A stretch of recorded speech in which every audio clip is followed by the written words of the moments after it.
কোনো প্রকার ঝামেলা ছাড়াই শুকনো চাউলের গুঁড়া দিয়ে কিভাবে সিরিজ পিঠা তৈরি করতে হয় সেটা দেখাবো। আসসালামু আলাইকুম, welcome back to my channel. আমার চ্যানেলে আরও নতুন একটি ভিডিও দেখার জন্য সবাইকে ওয়েলকাম জানাচ্ছি। আশা করছি যে যেখান থেকে আমার ভিডিওগুলো দেখছেন সবাই অনেক ভালো আছেন, সুস্থ আছেন। যে কেউ তৈরি করতে পারবে এরকম সিরিজ পিঠা। অনেক সময় দেখা যায় আমরা গাল চেকাট বা ব্লেন্ডারে ব্লেন্ড করে ভিজিয়ে গুঁড়া করে শিলপাটায় বেটে তারপর সিরিজ পিঠাটা তৈরি করতে হয়। আজকে আমি খুব সহজ একটি পদ্ধতিতে দেখাচ্ছি। মেশিনের কুড়া চালের গুঁড়া দিয়েও শুকনা চালের গুঁড়া, এটা একবারে আতপ চালের গুঁড়া আমি সরাসরি বাজার থেকে কিনে নিয়ে এসেছি। আপনাদের বাসায় চাল থাকলে মেশিন দিয়ে সরাসরি শুকনো অবস্থায় গুঁড়া করে তারপর বানাতে পারবেন। স্বাদ মতো দিয়ে দিচ্ছি লবণ। এখানে 1.5 কাপ পরিমাণ আমি চাউলের গুঁড়া নিয়েছি, স্বাদ মতো লবণ দিয়েছি। এখন হচ্ছে নর্মাল ঠান্ডা পানি দিয়ে একটি ডো তৈরি করে নিব। ডোটা বেশি একেবারে শক্ত থাকবে না, বেশি একটা নরম থাকবে না।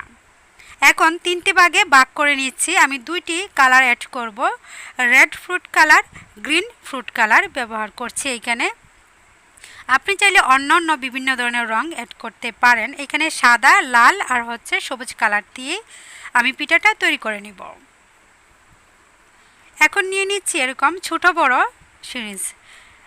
এগুলি কম বেশি সব জায়গায় পাওয়া যায়, যে কোনো আপনি ফার্মেসিতে পেয়ে যাবেন 5 টাকা, আর বড়টা হচ্ছে 10 টাকা। আমি এখানে 3টি কালার নিয়েছি, তাই 3টি সিরিজও নিয়ে নিচ্ছি ছোট বড়।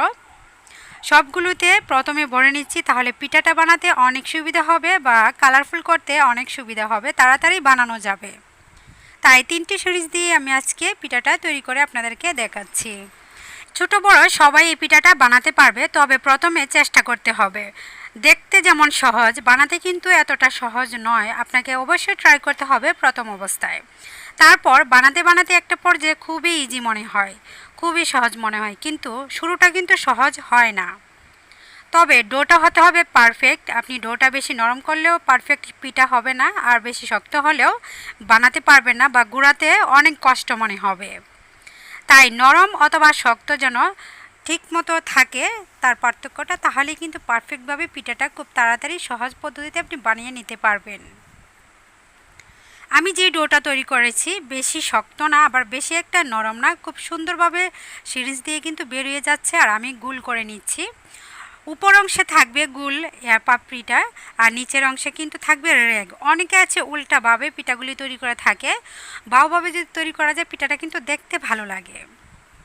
উপরে যে গুল অংশটা সেটা উপর দিকে ঘুরিয়ে ঘুরিয়ে নিচের অংশ থেকে উপরে যদি আনানো যায় পেঁচিয়ে পেঁচিয়ে রশির মতো, তাহলে কিন্তু পিঠাটা খুব সুন্দরভাবে তৈরি হয়ে যায়। যে কেউ বানাতে পারবে, তবে ট্রাই করতে হবে। আমি এখানে 3টি কালার দিয়ে পিঠাটা তৈরি করে নিচ্ছি। আপনারা চাইলে অন্য কালারও অ্যাড করতে পারেন অথবা সাদাও রেখে দিতে পারেন। এটা হচ্ছে যার যেমন দেখতে পছন্দ, যার যেমন খেতে পছন্দ, সেই তুলনায় বানিয়ে নেবেন। আমি বড় করে পিঠাগুলি বানাচ্ছি, আপনি চাইলে ছোটোগুলোও বানাতে পারেন। আমি আমার পছন্দ অনুযায়ী ডিজাইন করছি, আমি আমার পছন্দ অনুযায়ী কালার অ্যাড করছি, আমি আমার পছন্দ অনুযায়ী ছোটো বড় করে বানিয়ে নিচ্ছি। আপনাদের যেভাবে দেখতে খেতে ভালো লাগবে সেভাবেই তৈরি করতে পারবেন বা তৈরি করে নিতে পারেন। আশা করছি আজকের ভিডিওটি আপনাদের কাছে অনেক ভালো লাগবে। যদি ভালো লাগে অবশ্যই লাইক কমেন্ট করে আমার চ্যানেলের সাথেই থাকবেন। আর সবসময় যারা আমাকে সাপোর্ট করছেন, কমেন্ট করছেন, উৎসাহিত করছেন, তাদেরকে জানাই অসংখ্য ধন্যবাদ। একইভাবে প্রত্যেকটা সিরিজ পিঠা আমি তৈরি করে নিচ্ছি। তো আজকের ভিডিওটা কেমন লাগলো অবশ্যই কমেন্ট বক্সে জানাবেন। কেমন ভিডিও পেতে চান, কেমন রেসিপি অথবা টিপস ভিডিও আমার চ্যানেলে পেতে চান, অবশ্যই কমেন্টে জানাবেন। আপনাদের কমেন্টের উপর ভিত্তি করে ভিডিওগুলি বানানোর চেষ্টা করব। একটা সময় গ্রামগঞ্জে এই পিঠাটা অনেক প্রচলন ছিল, কিন্তু এখন এত বেশি মানুষে তৈরি করে না, কারণ একটি পিঠা বানাতে অনেক সময়ের প্রয়োজন, অনেক ধৈর্যের প্রয়োজন। অবশ্যই সময় দিয়ে যে কোনো কাজ করতে হয়, তাহলে কিন্তু সাকসেস হওয়া যায়। এইগুলিকে বানিয়ে সিদ্ধ করা, রোদে শুকানো অনেকটা টাইমের দরকার পড়ে। পিঠাগুলি কিন্তু পাতলা করে, এই যে দড়ির মতো প্যাচগুলি পাতলা করে দিলে খুব সুন্দর তাড়াতাড়ি শুকিয়ে যাবে এবং ভাজার সময় মচমচে হবে। আমি দেখুন পাতলা করে কিন্তু দিয়ে দিচ্ছি। আপনি যদি বেশি ঘন করে দিতে চান সেক্ষেত্রে কিন্তু সিদ্ধর সময়ের পরিমাণ বেশি লাগবে, শুকাতেও সময় বেশি লাগবে এবং ভাজার সময় বেশি একটা ফুলতে চাইবে না, মচমচে হবে না, খেতেও তখন আর বেশি ভালো লাগবে না। এই তো আমি এইখানে 6 থেকে 7টি ডিজাইন করে নিচ্ছি। অনেকগুলি পিঠা আমি বানিয়েছি, প্রায় গণার পর দেখলাম এখানে 50টা পিঠা আমি তৈরি করে নিয়েছি 1.5 কাপ চাউলের গুঁড়া দিয়ে।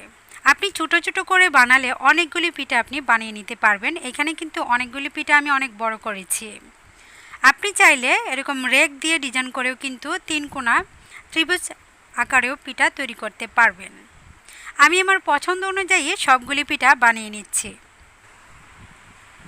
এইখানে বলার কিছু নেই, দেখে বুঝে নিতে হবে আমি কিভাবে পিঠাগুলি তৈরি করেছি। এখানে আমি 2-3 কালারে একসঙ্গে দিয়ে করছি, আপনি চাইলে শুধু এক কালার করেও বানিয়ে নিতে পারবেন। আমি একটু সুন্দর করার জন্য প্রত্যেকটা পিঠাকে একটু ডিজাইন করে নিচ্ছি, কালারফুল করে নিয়েছি।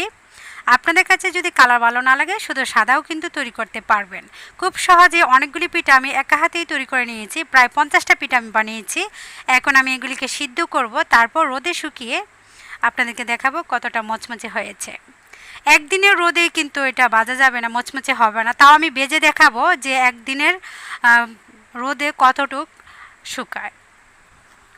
কমপক্ষে হলেও একেবারে কড়া রোদে দিলে 2.5 দিন বা 3 দিনের রোদে দিতে হবে, তাহলে অনেকটাই মচমচে হবে, ভাজার সময় অনেক ফুলবে, অনেকটা দ্বিগুণ বড় হয়ে যাবে। যেদিন আমি বানিয়েছিলাম সেদিনই আমি 4টা পিঠা ভেজেছিলাম, তো সেটাও আমি শেয়ার করব। এখন হচ্ছে আমি রাইস কুকার পাতিলে সিদ্ধ করব। প্রথমে পানি ফুটিয়ে নিয়েছি ঢাকনা দিয়ে ঢেকে। এখন হচ্ছে উপরে যে ছাঁকনিটা থাকে রাইস কুকারের সেটা দিয়ে দিচ্ছি। এটার মধ্যে সিদ্ধ করতে অনেক সুবিধা হবে। যাদের বাসায় এরকম রাইস কুকার আছে তারা এটার মধ্যে পিঠাগুলি সিদ্ধ করে নিতে পারেন, অথবা গ্যাস না থাকলে সরাসরি রাইস কুকারে দিয়েও সিদ্ধ করতে পারবেন। সহজ একটি পদ্ধতিতে আপনাদেরকে আমি দেখিয়ে দিলাম।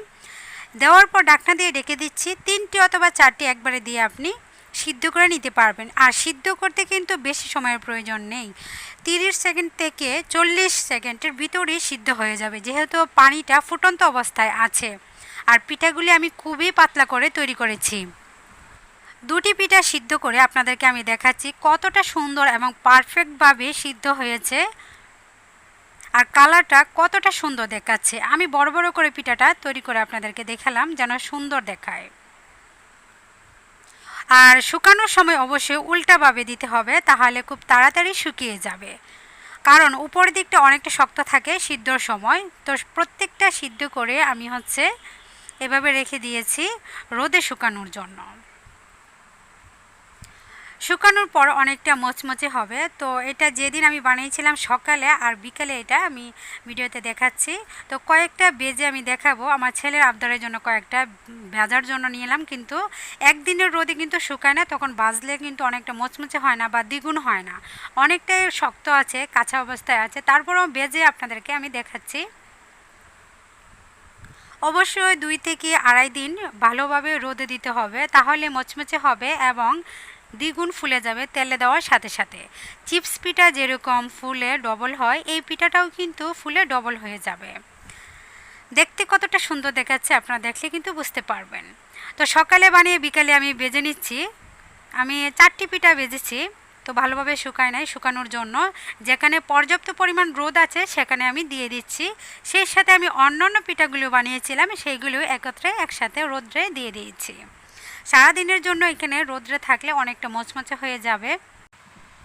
এখানে আর আমি আরও অনেক পিঠা বানিয়েছি, কুটি পাপড়া বানিয়েছি, সাগু পাপড়া বানিয়েছি, শামুক পিঠা বানিয়েছি, ওইগুলো রোদে দিয়েছি যেন মচমচে হয়। তো আজকের মতো এখানে বিদায় নিয়ে নিচ্ছি। সবাই ভালো থাকবেন, সুস্থ থাকবেন। অন্য কোনো ভিডিওতে আবারও দেখা হবে। আল্লাহ হাফেজ।